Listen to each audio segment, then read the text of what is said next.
Hi, welcome to touch connections. ഈ വരുന്ന May 25-ന് അലൻ്റെയും ചിന്നുവിൻ്റെയും 6ാമത്തെ വെഡ്ഡിങ് ആനിവേഴ്സറി ആയിരുന്നു. അലൻ ആണായിട്ട് പെണ്ണായിട്ട് എനിക്ക് ഒന്നേ ഉള്ളു. അവൻ്റെ വൈഫാണ് ചിന്നു. ഇവാണ് അവരുടെ കൊച്ചുകുട്ടിയുണ്ട്, 3.5 വയസ്സുള്ളതാണ്. അപ്പോൾ സാധാരണ അവർ ചെയ്യാറുള്ളത് ഒന്നില്ലെങ്കിൽ ടൂറ് പോകും, അല്ലാന്നുണ്ടെങ്കിൽ ഏതെങ്കിലും നല്ലൊരു റെസ്റ്റോറൻറ്റിൽ പോയിട്ട് ഭക്ഷണം കഴിക്കും. അങ്ങനെയാണ് സാധാരണ അവരത് ആഘോഷിക്കാറുള്ളത്. ഈ പ്രാവശ്യം അവരതൊന്നും മാറ്റി ചിന്തിച്ചാലോ എന്ന് വിചാരിച്ചിട്ട് കടമക്കുടി എന്ന് പറയുന്ന ഒരു സ്ഥലത്തേക്ക് ഈ പ്രാവശ്യം ആഘോഷിക്കാമെന്ന് പ്ലാൻ ചെയ്തു. അതിൻ്റെ കാരണം ഇപ്പം അലൻ എന്ന് പറയുന്നത് അവന് എറണാകുളത്തൊരു ടച്ച് എന്ന് പറയുന്ന ഒരു ആഡ് ഏജൻസി നടത്തുകയാണ്. അപ്പോൾ അവിടുത്തെ ഒരു സ്റ്റാഫാണ് ഈ സീത എന്ന് പറയുന്ന സീത ചേച്ചി. അതുകൂടാതെ ചിന്നു ആണെങ്കിൽ ബത്ലഹേം മാട്രിമോണിയുടെ ആ ഡയറക്ടർ ബോർഡിലുള്ളതാണ്, അവരുടെയാണ് ആ സ്ഥാപനം. അപ്പോൾ ആ സ്ഥാപനത്തിൽ വർക്ക് ചെയ്യണതാണ് കന്യാനി എന്ന് പറയുന്ന ഒരു ചേച്ചി. അപ്പോൾ ഇവർ രണ്ടുപേരും കടമക്കുടിയിലാണ് ജീവിക്കണത്, അവരുടെ വീട്. അപ്പോൾ ഇവരായിട്ട് രണ്ടു കൂട്ടരായിട്ടും വലിയ സ്നേഹവും കാര്യങ്ങളൊക്കെയാണ്. അപ്പം ഇങ്ങനെ ഒന്ന് കടമക്കുടിയിൽ നമുക്കൊന്ന് ആഘോഷിച്ചാലോ എന്ന് പറഞ്ഞപ്പോൾ അവർ അതിന് വേണ്ടിയുള്ള സപ്പോർട്ടും കാര്യങ്ങളൊക്കെ തയ്യാറായി. അങ്ങനെ 25-ാം തീയതി ഒരു ആഘോഷിക്കാന്നുള്ള പ്ലാനിലേക്ക് എത്തി. ഞങ്ങൾ 25-ാം തീയതി ഒരു 12 മണിയായപ്പോൾ കേക്ക് കട്ട് ചെയ്തു. കേക്ക് കട്ട് ചെയ്തപ്പോൾ ഞങ്ങളുടെ വീടിൻ്റെ അടുത്ത് തന്നെയുള്ള എൻ്റെ വൈഫിൻ്റെ കുറച്ച് ഫ്രണ്ട്സും അലൻ്റെ ചിന്നുവിൻ്റെ കുറച്ച് ഫ്രണ്ട്സും വന്നിട്ടുണ്ടായിരുന്നു. അവരെല്ലാവരും തൊട്ടപ്പുറത്തെ വീട്ടിലൊരു കൊച്ചപ്പ് വന്നിട്ട് കേക്കൊക്കെ കട്ട് ചെയ്ത്, ഈ കേക്ക് കട്ട് ചെയ്തതിന് ശേഷം ഒരു കാരിക്കേച്ചർ ചെയ്തായിരുന്നു ചിന്നുവിൻ്റെയും അലൻ്റെയും. അപ്പോൾ അത് വരച്ച് തന്നത് സാനന്ദ് എന്ന് പറഞ്ഞ ഒരു ആർട്ടിസ്റ്റാണ്. അവൻ ടച്ചിലുള്ള പുതിയതായിട്ട് ജോയിൻ ചെയ്തതാണ്, 2-3 മാസമായിരുന്നു. അത്യാവശ്യം നന്നായിട്ട് ഇലിസ്ട്രേഷനൊക്കെ ചെയ്യും. അതിനുശേഷം ഞങ്ങൾ വൈഫ് പുഡിങ് ഉണ്ടാക്കിയിട്ടുണ്ടായി. പുഡിങ്ങും പിന്നെ കുറച്ച് ഐസ്ക്രീം എല്ലാം കൂടി അവരെല്ലാവരും കൂടി കഴിച്ച് ഷെയർ ചെയ്ത് പറയാതെ വർത്താനൊക്കെ പറഞ്ഞിട്ട് അവരെല്ലാവരും പോയായിരുന്നു. ഞങ്ങളപ്പോൾ ഉച്ചക്ക് ചിന്നു ഇറ്റാലിയൻ ചിക്കൻ പാസ്ത അത് ഉണ്ടാക്കിയായിരുന്നു. അത് വളരെ നല്ല ടേസ്റ്റോടെ ചിന്നുവിനെ ഉണ്ടാക്കാൻ അറിയാം. അപ്പോൾ അതായിരുന്നു ഞങ്ങളുടെ അന്നത്തെ ലഞ്ച്.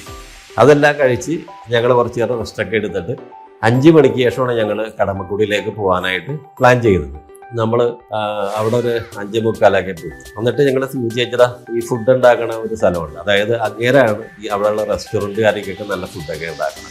ഞങ്ങൾ ഇവിടെ നിന്ന് പഴംപൊരി ചായയൊക്കെ കഴിച്ചതിന് ശേഷം വീണ്ടും ഞങ്ങൾ കന്യാൻറ്റിയുടെ അടുത്തേക്ക് പോയായിരുന്നു.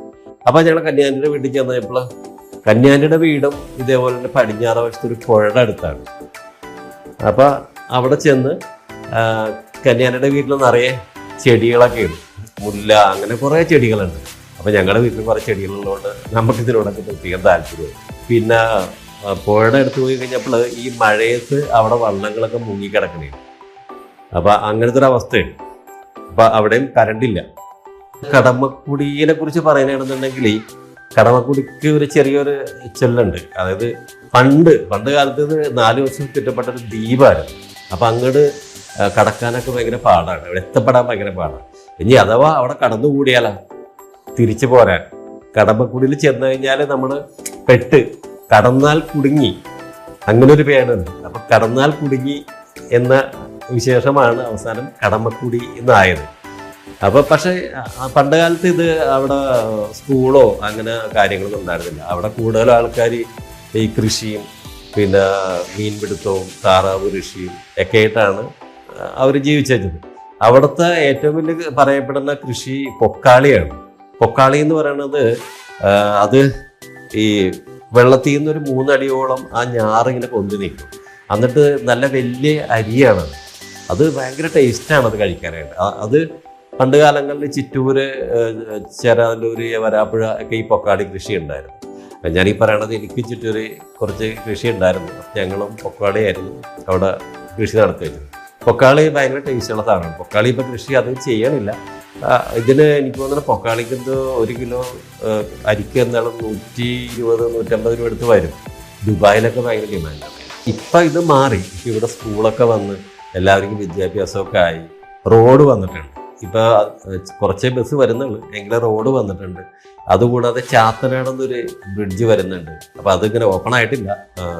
ഞാനിപ്പോൾ കഴിഞ്ഞ 24-ാം തീയതി അവിടെ കടമക്കുടി ഇൻ്റർനാഷണൽ ഫിലിം ഫെസ്റ്റിവൽ വന്നായിരുന്നു.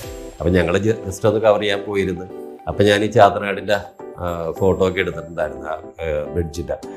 അന്ന് കുറേ ആൾക്കാർ ഈ ഫിലിം ഫെസ്റ്റിവൽ കാണാൻ വന്നിരുന്നു. വെളിയിൽ നിന്നൊക്കെ കുറേ ആൾക്കാർ വന്നിട്ടുണ്ടായിരുന്നു.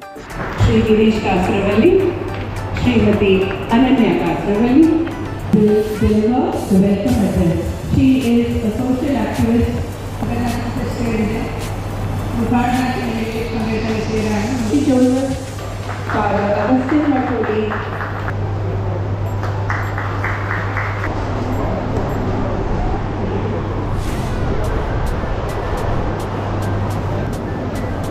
So, kindly do us the honors.